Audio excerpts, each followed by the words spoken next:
Olá, sejam todos muito bem-vindos. Você está em Cronópolis, onde todas as palavras convergem para um único ponto. Hoje, com um programa novo, Declamações, comigo aqui e com a sua presença, é claro. E a gente vai começar esse programa, esse novo quadro aqui do Cronópolis, com uma declamação incrível, do maior escritor da língua portuguesa. Bem, maior escritor da língua portuguesa é subjetivo, mas ele é considerado um dos maiores escritores da língua portuguesa, considerado também por muitos outros escritores, né? Como o imperador da língua portuguesa. Eu estou falando dele, Antônio Vieira, sim, Padre Antônio Vieira. A gente vai começar com sermão da quarta-feira de cinzas. Então hoje eu leio para vocês o primeiro capítulo do Sermão da Quarta-feira de Cinzas. A gente vai fazer a leitura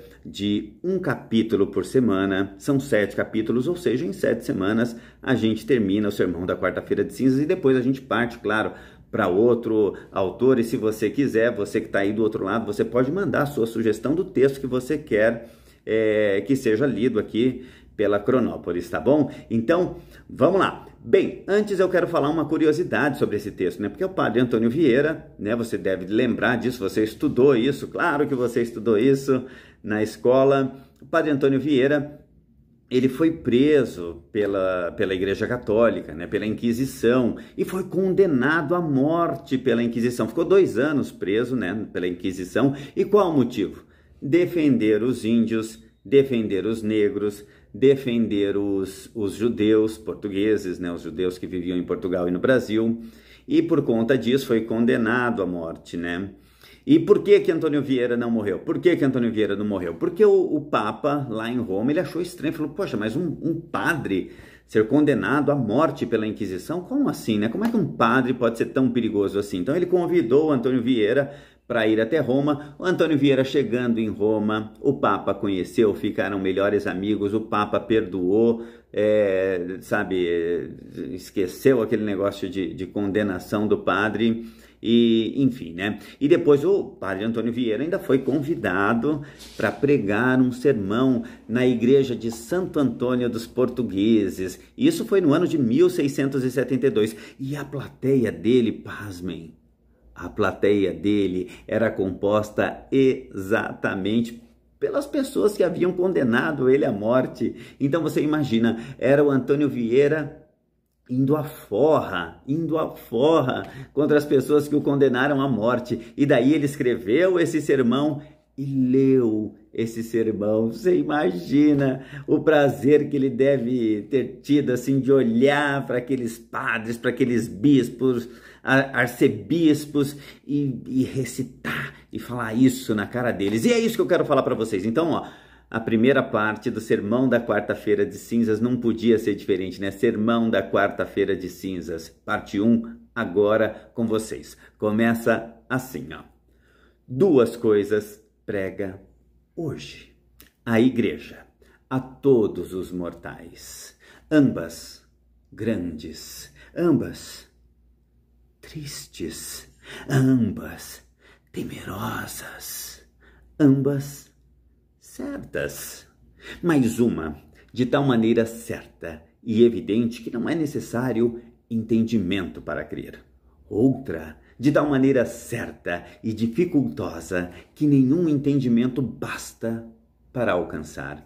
Uma é presente, a outra é futura, mas a futura vê-na os olhos, a presente não alcança o entendimento. E que 2 coisas enigmáticas são estas: sois pó, e em pó vos haveis de converter. Sois pó é a presente, em pó vos haveis de converter é a futura.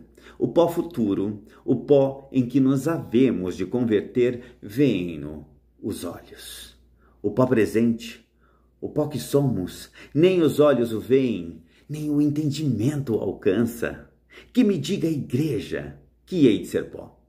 Não é necessário fé nem entendimento para crer. Naquelas sepulturas, ou abertas ou cerradas, o estão vendo os olhos. que dizem aquelas letras, que cobrem aquelas pedras. As letras dizem pó, as pedras cobrem pó, e tudo o que há ali é o nada, que havemos de ser, tudo pó. Vamos para maior exemplo e para maior horror a estes sepulcros recentes do Vaticano. Se perguntardes de quem são pó aquelas cinzas, responder-vos-ão os epitáfios que só as distinguem. Aquele pó foi Urbano, aquele pó foi Inocêncio, aquele pó foi Alexandre, e este, que ainda não está de todo desfeito, foi Clemente. De sorte que para eu crer que hei de ser pó não é necessário fé nem entendimento, basta a vista. Mas que me diga e me pregue hoje a mesma igreja a regra da fé e da verdade, que não só hei de ser pó de futuro, senão que já sou pó de presente. Como o pode alcançar o entendimento se os olhos estão vendo o contrário? É possível que estes olhos que veem, estes ouvidos que ouvem, esta língua que fala, estas mãos e estes braços que se movem, estes pés que andam e pisam, tudo isto já hoje é pó? Argumento a igreja com a mesma igreja. A igreja diz-me e supõe que sou homem. Logo, não sou pó. O homem é uma substância vivente, sensitiva, racional. O pó vive? Não. Pois como é pó o vivente? O pó sente? Não. Pois como é pó o sensitivo? O pó entende e discorre? Não. Pois como é pó o racional? Enfim, se me concedem que sou homem, como me pregam que sou pó? Nenhuma coisa nos podia estar melhor que não ter resposta nem solução a esta dúvida, mas a resposta e a solução dela será matéria do nosso discurso, para que eu acerte a declarar esta dificultosa verdade e todos nós saibamos aproveitar deste tão importante desengano. Peçamos àquela senhora, que só foi exceção deste pó, que se digne de nos alcançar graça. Ave Maria. Bem, esta foi a primeira parte, sermão da quarta-feira de cinzas. Na semana que vem tem mais, segunda parte desse sermão maravilhoso, lindo.